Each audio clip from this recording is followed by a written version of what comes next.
ચોમાસાના આડે હવે ગણતરીના દિવસો બાકી છે, છતાં અમદાવાદના રસ્તા પર આડેધડ ખોદકામ કરી દેવાયું છે। અમદાવાદના ઘાટલોડિયાથી પ્રભાત ચોક તરફના રસ્તા પર ખોદકામ કરવામાં આવ્યું। ગટરની લાઇનમાં લીકેજ બાદ સમારકામની કામગીરી તો થઈ, પરંતુ બાદમાં રસ્તાનું યોગ્ય રીતે પુરાણ નથી થયું। ચોમાસાને હવે બસ 15 દિવસનો સમય છે, ત્યારે રસ્તા પર આડેધડ ખોદકામના કારણે ચોમાસા દરમિયાન વાહન ચાલકોને હાલાકી ભોગવવી પડશે। એક તરફ રાજ્યમાં ચોમાસું દસ્તક દેવા જઈ રહ્યું છે, ત્યારે નગરોડ પ્રશાસનની જે પ્રી મોન્સૂનની જે કામગીરી છે તે ધીમી ગતિએ ચાલી રહી છે।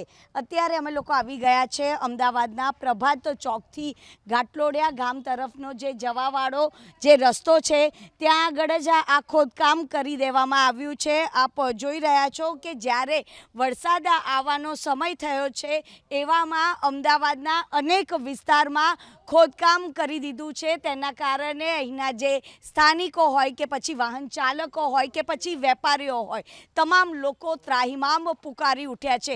ઠેર ઠેર ખોદકામ કરતા હોય છે, પરંતુ તેની જે કામગીરી હોય છે તે ખૂબ જ ધીમી ગતિએ થતી હોય છે અને તેના જ કારણે લોકો હેરાન પરેશાન થતા હોય છે। કાકા, કેટલી મુશ્કેલી પડતી હોય છે? મુશ્કેલી અવર જવર પુષ્કળ મુશ્કેલી। ચોમાસાની સિઝન ચાલુ છે, અત્યારે ખાડો ધીમી ગતિએ ચાલુ છે। અત્યારે ખાડો કરવામાં મુશ્કેલી છે, એમને રાતે 2 કલાક જ કામ ચાલુ હોય છે।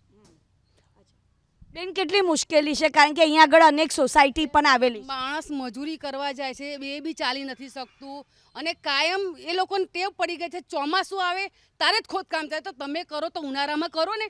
તમે તકલીફ કેમ આપો છો આટલી બધી પબ્લિકને? બરાબર। એક તો પાછા જ્યારે બી જાય ત્યાં રોડ ઊંચા કરતા જાય, સોસાયટીઓ દબાતી જાય, એટલે એનો બી કંઈક નિકાલ કરો। જા તો ગામમાં જાઓ તો ત્યાં ગટરો ખોદી હોય, આમ જાઓ તો ગટરો ખોદી હોય, એટલે અમે તો પબ્લિકને હેરાન થવાનું ને। આમ જાઓ તો ખોદેલું, આમ જાઓ તો ખોદેલું, પબ્લિક જાય ક્યાં? બરાબર ને? એને નિરાકરણ લાવવું પડે ને।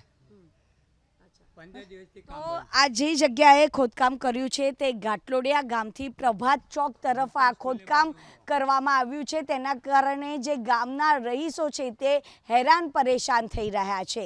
કેમેરામેન અજય પાંડે સાથે રાજલ બારોટ, ABP અસ્મિતા, અમદાવાદ।